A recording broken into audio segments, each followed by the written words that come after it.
ಹೊಸ ವರ್ಷ ಹೊಸ ಆಲೋಚನೆ. ಅರ್ಜುನ್ ಮತ್ತು ಗುಂಡಾ ಉತ್ಸಾಹದಲ್ಲಿದ್ದರು.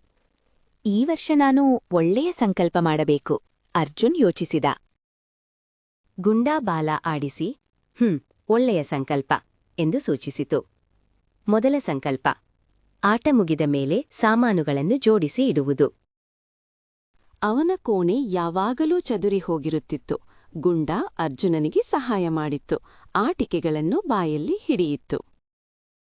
ಎಷ್ಟೊಂದು ಅಚ್ಚುಕಟ್ಟಾಗಿದೆ, ಅರ್ಜುನನಿಗೆ ಸಂತೋಷವಾಯಿತು. ಎರಡನೇ ಸಂಕಲ್ಪ, ಪ್ರತಿ ರಾತ್ರಿ ಕಥೆ ಪುಸ್ತಕ ಓದುವುದು. ಅವನು ಶಾಂತವಾದ ಮೂಲೆಯಲ್ಲಿ ಕುಳಿತು ಓದುತ್ತಿದ್ದ. ಗುಂಡಾ ಅವನ ಪಕ್ಕದಲ್ಲಿ ಮಲಗಿ ಗಮನವಿಟ್ಟು ಕೇಳುತ್ತಿತ್ತು. ಮೂರನೆಯ ಸಂಕಲ್ಪ, ಪ್ರತಿದಿನ ಅಮ್ಮನಿಗೆ ಸಹಾಯ ಮಾಡುವುದು. ಅವನು ಪಾತ್ರೆಗಳನ್ನು ಒರೆಸಲು ಅಮ್ಮನಿಗೆ ಸಹಾಯ ಮಾಡಿದ. ಅರ್ಜುನ್ ಪ್ರತಿ ಸಂಜೆ ಹೂವಿನ ಗಿಡಗಳಿಗೆ ನೀರು ಸುರಿದ. ಗಿಡಗಳು ಸುಂದರವಾದ ಹೂವುಗಳಿಂದ ತುಂಬಿ ಅರಳಿದವು.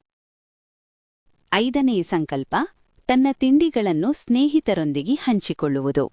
ಅವನು ಪಾರ್ಕ್ನಲ್ಲಿ ತನ್ನ ಬಿಸ್ಕೆಟನ್ನು ಹಂಚಿಕೊಂಡ. ಹಂಚಿಕೊಳ್ಳುವುದರಿಂದ ಸಿಕ್ಕ ಸಂತೋಷ ಬಹಳ ದೊಡ್ಡದಿತ್ತು.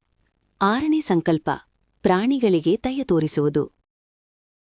ಅವನು ಬೀದಿ ಬೆಕ್ಕಿಗೆ ಮೃದುವಾಗಿ ಮುದ್ದು ಮಾಡಿದ್ದ. ಗುಂಡಾ ತನ್ನ ಗೆಳೆಯನ ಈ ಕೆಲಸ ನೋಡಿ ಹೆಮ್ಮೆಪಟ್ಟಿತ್ತು. ಏಳನೇ ಸಂಕಲ್ಪ, ಪ್ರತಿದಿನ ಬೇಗ ಏಳುವುದು.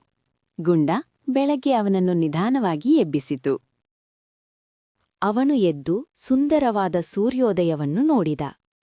ಎಂಟನೇ ಸಂಕಲ್ಪ, ಸ್ವಲ್ಪ ಹಣ ಉಳಿತಾಯ ಮಾಡುವುದು.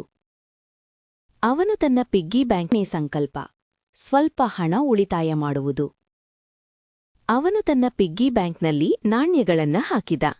ವರ್ಷ ಮುಗಿಯುತ್ತಾ ಬಂದಿತ್ತು. ಅರ್ಜುನ್ ತನ್ನ ಸಂಕಲ್ಪಗಳನ್ನ ನೋಡಿದ. ಎಲ್ಲಾ ಸಂಕಲ್ಪಗಳನ್ನು ಪೂರೈಸಿದ್ದಕ್ಕೆ ಅವನಿಗೆ ಹೆಮ್ಮೆಯಾಯಿತು.